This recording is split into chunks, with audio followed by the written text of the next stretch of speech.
ప్రతి ఒక్కరు కూడా ఒక నూతనమైనటువంటి దినములో, ఒక నూతనమైన సంవత్సరానికి ప్రవేశం కలిగిందని ఎంతగానో ఆనందిస్తూ సంబరాలు చేసుకుంటూ బ్రతుకుతూ ఉన్నారు. ఈ శుభదినమేనా, ఈ రోజే గొప్పదా అంటే దీనికి ఒక హద్దు అనేది ఉన్నది. ఏది 365 రోజులు గడిస్తే ఒక సంవత్సరం అనేటువంటి హద్దు ఉంది. కాబట్టి ఇన్ని రోజులు గడిచినాయి అనేటువంటిది ఒక అవగాహన అంతే. కానీ ప్రతిరోజు కూడా కాపాడుతున్నాడు, ప్రతిరోజు కాపాడుతున్నాడు. ప్రతిరోజు నూతనమే, ప్రతిరోజు కొత్తదే. ఇది కొత్తది కదా అంటానికి ఉందా? లేదు కదా. ఎందుకంటే ప్రియులారా, దేవుని యొక్క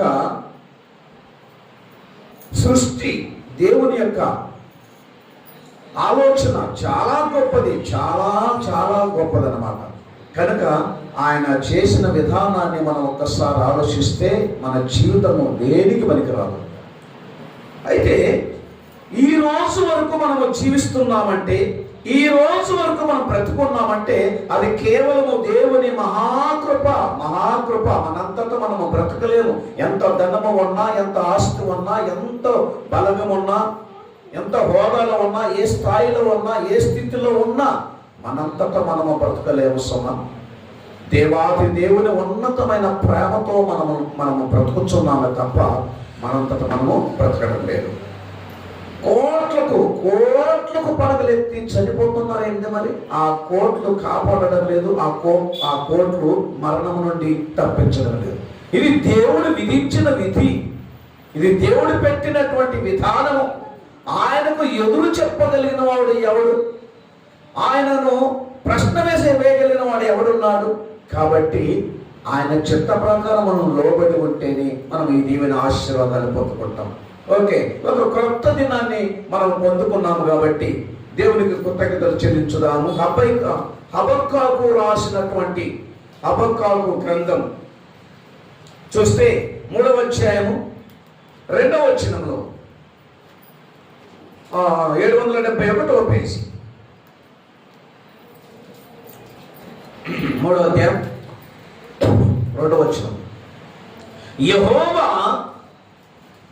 నిన్ను గూర్చిన వార్త విని నేను భయపడుచున్నాను. యెహోవా సంవత్సరములు జరుగుచుండగా నీ కార్యము నూతనపరచుము. సంవత్సరములు జరుగుచు ఉండగా దానిని తెలియజేయము. కోపించుచునే వాత్సల్యమును జ్ఞానమునకును తెచ్చుకునుము. వాత్సల్యమును జ్ఞాపకమునకు తెచ్చుకోనమని చెప్పేసి అంటున్నాడు. ఇక్కడ సంవత్సరములు జరుగుచుండగా నీ కార్యము నూతనపరచు అంటే పోయిన సంవత్సరము గడిచింది కదా, 2024 గడిచింది. అంతకుముందు 2023 జరిగింది, అంతకుముందు 2022 జరిగింది, అంతకుముందు 2021 జరిగింది. ఒక సంవత్సరానికి ఒక సంవత్సరం, ఆ సంవత్సరం జరిగినట్టు ఈ సంవత్సరం జరగాలని లేనే లేదు. ఈ సంవత్సరం ఎలా జరుగుతుందో కూడా మనకు తెలియదు, ఎలా నిలుపుతాడో మనకు తెలియదు, ఎలా జీవింపచేస్తాడో మనకు తెలియదు. అదంత దైవ నిర్ణయము, నూతనము. పోయిన సంవత్సరము అది ఒక నూతనం అయితే అంతకుముందు సంవత్సరము మరొక నూతనం, ఈ సంవత్సరము ఇంకొక విధంగా నూతనమైనటువంటి దానిగా దేవుడు మరి ఆయన మనకి ఇచ్చారు. కాబట్టి దేవాది దేవుని జ్ఞానము అనంతమైన జ్ఞానం అండి. కాబట్టి ఏమన్నాడంటే, యెహోవా సంవత్సరములు జరుగుచుండగా నీ కార్యము నూతన పరచుము. సంవత్సరములు జరుగుతుండగా దానిని తెలియజేయము. నాయన ఎలా బ్రతకాలో మాకు తెలియజేయ, నాయన ఎలా జీవించాలో మాకు తెలియజేయండి తండ్రి. నీ చిత్తానికి ఏ విధంగా లోబడి ఉండాలో మాకు నేర్పించు నాయన, తెలియజేయ తండ్రి. మేము మానవులము, నిమిత్త మాత్రులము కనుక నీ చిత్తాన్ని నెరవేర్చేవారముగా మమ్మల్ని నిలబెట్టుకున్నాయన అని చెప్పేసి మాకు తెలియజేయనాయన అని చెప్పేసి హబక్కాకు రాస్తూ ఉన్నాడండి గ్రంథంలో.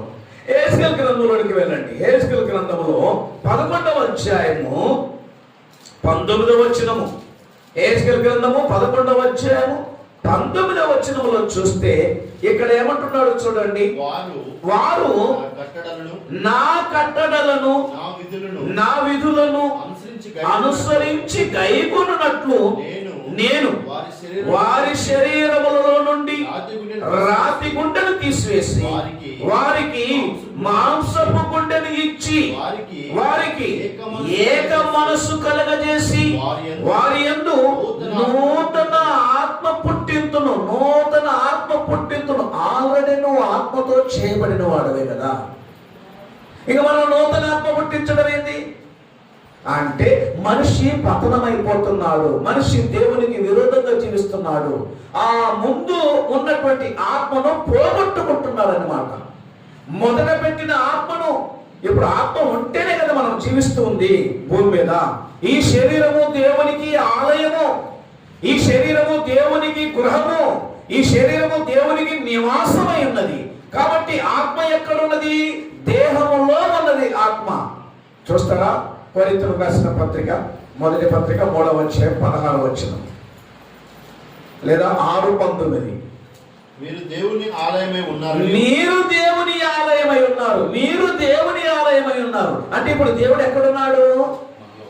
అదే మనమే ఆయనకు దేవాలయము, మనమే ఆయనకు ఒక గృహము. ఆయన నివసించాలంటే ఆయన భూమి మీద ఉన్నటువంటి ప్రజల్లో ఉండాలని ఆయన కోరుకుంటున్నారు. ఎక్కడ ఏ స్థలంలో లేడు, మనిషిలో ఉండాలనుకున్నాడు. మనిషి రూపం ఏది? మనిషి ఆకారం ఏది? దేవుని ఆకారము కదా, దేవుని పోలిక కదా. అందుకనే మన రూపములో నరుని శరీరం అని చెప్పేసి దేవునికి ఆలోచన వచ్చి ఆయన రూపం మనకి ఇచ్చాడు. ఎన్నో రూపాలు ఉన్నాయి భూమి మీద. జంతు రూపము, పక్షి రూపము, రకరకాలైన ప్రాణుల రూపాలు మనం చూస్తున్నాం.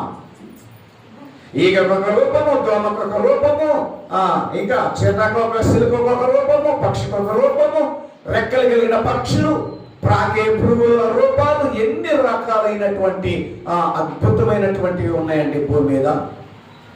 వీటన్నిటికంటే శ్రేష్టమైనటువంటి వాడే మనిషి. అందుకనే మీరు అనేక పక్షుల కంటే శ్రేష్ఠులు కారా అని చెప్పేసి అన్నాడు.